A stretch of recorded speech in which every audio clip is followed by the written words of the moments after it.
A couple of comments about the regulatory compliance issue. Just to give you an idea of, I mean, these are a lot of things scattered across the screen that are subject areas that might interest you. The reason I wanted to focus on the regulatory compliance in the middle on information security is to give you an idea of the depth and scope that may have in your workday. At the University of Washington, for instance, I have a laundry list, binders full of compliance requirements. As a matter of fact, it goes from things you might have heard of like HIPAA compliance, which is all about protection of medical records and associated issues with those, to here at the university we have something called ITAR, which involves international trade regulations out of the State Department for classified technology.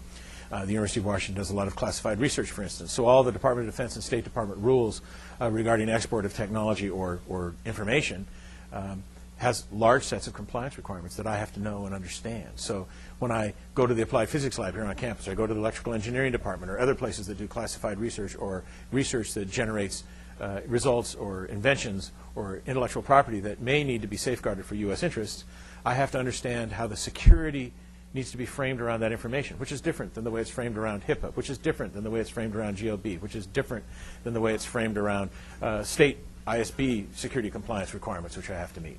So I bring up all those acronyms, and I bring up the problem to let you realize that if you get involved in the security industry, a big part of the CISO's job is understanding your employer's compliance obligations. And for me, it represents 3 bookshelves worth of stuff that I have to know and understand and be able to navigate officially for the university. So I bring that up only to give you some idea of depth of the things that are listed up there. Go ahead. I want to talk about why strategic security. This is sort of an exciting piece that we figured you folks would like to know about a little bit. In the last 5 years, those of us who have had to defend large networks, large enterprises, who have had institutional responsibilities from the strategic level, have come to the realization that the world has changed dramatically when it comes to technology. And the way it's changed is that the bad guys out there in cyberspace, if you look at the cyber world, the bad guys now have the advantage, and they're taking advantage of it. There is a remarkable story to be told out there that isn't easily available to the general population that security professionals are aware of, and that is that the rules of engagement, the nature of technology, the limitations of institutions to defend themselves has caused a very difficult situation to emerge, which requires a new strategic kind of business modeling that you have to do to defend institutions, new risk pictures, excuse me, that we never had to address before. And some of the threats are quite remarkable. How many here have heard of botnets? Raise your hand. Do you know what botnets are? These are robot networks. These robot networks are controlled now not only by script kiddies and people who are interested in disrupting systems to make a name for themselves, which is actually just sort of noise I don't care about. They're now managed by organized cyber gangs and organized cyber crime. It's very sophisticated. And I'll give you an idea how successful these botnet operations and the leveraging of criminal acts through botnet operations are in terms of dollars and cents. The U.S. Treasury Department and the United Nations, several different committees within those 2 institutions, the U.S. Treasury Department and the United Nations, both of them deliver economic news and economic forecasting of revenues in a variety of areas. And if you look at the reports in there and some of the industry reports we get from Forrester Research and Gardner, they predict that in this year, 2006, around the world, all revenue for e-commerce will be about $175 million. $175 billion. Now that's a real startling amount. I'm cynical about that number because I worked to protect a trading floor at Frank Russell that sold share stocks that equaled that more in a day than in an entire year. About $175 billion in revenues for legitimate e-commerce business worldwide this year. There are indications, and we don't know for sure, but there are strong indications that organized crime will make roughly $300 billion off of their electronic enterprises, extortion, and intrusions and data theft and fraud and all the things they do to leverage revenues. They will make more than legitimate businesses.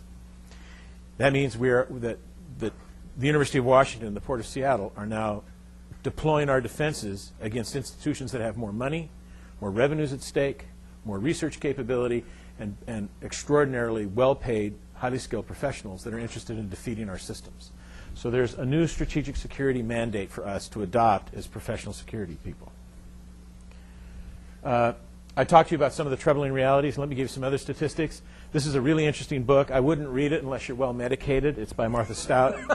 She's a very interesting Harvard professor. She's a psychologist. She's really delightful. It's one of these things you should pick up at Borders or whatever when you're drinking coffee and thumb through it quickly. But on the cover it states one of the more interesting facts, that her clinical research, her research has indicated to her that 1 in 25 people in America and likely in the world, 1 in 25 are sociopaths. That means they have no conscience. 1 in 25. Somebody in this room is a sociopath. You, Hayden. Check your wallet. Kirk, remember this camera makes 10 pounds on it. That's right. That's right. I told you, a sociopath. 1 in 25. And one of my favorite colleagues in the security industry, Dan Greer, who's just a wonderful philosopher, one of his famous quotes is, "In the world of network computers, every sociopath is your neighbor." So let me translate that for you. On this globe, spinning around, the best information available through the industry is that there's about 1.3, 1.2 billion people on the internet right now with about 800 million computers. 1.2, 1.3 billion people. If this is true, then there's 41 million sociopaths out there on the network cruising around, maybe communicating with you, and conducting their interesting perspectives of technology out there on the internet. That's an interesting statistic. It really brings home the fact that that this is not the internet and the technology you like to dress yourself up with and engage with for convenience may not be as comfortable a piece of accoutrement that you want to have as part of your life. You may want to treat it differently if you understand some of the statistics associated with it. 41 million sociopaths, and the reason I know that most of that there are probably more than that out there is that the internet is perfect for the sociopathic profile. It's perfect for them. It's anonymous. They can manipulate. It's a perfect medium. So at a minimum, there's probably 41 million sociopaths out there. Makes you think, doesn't it?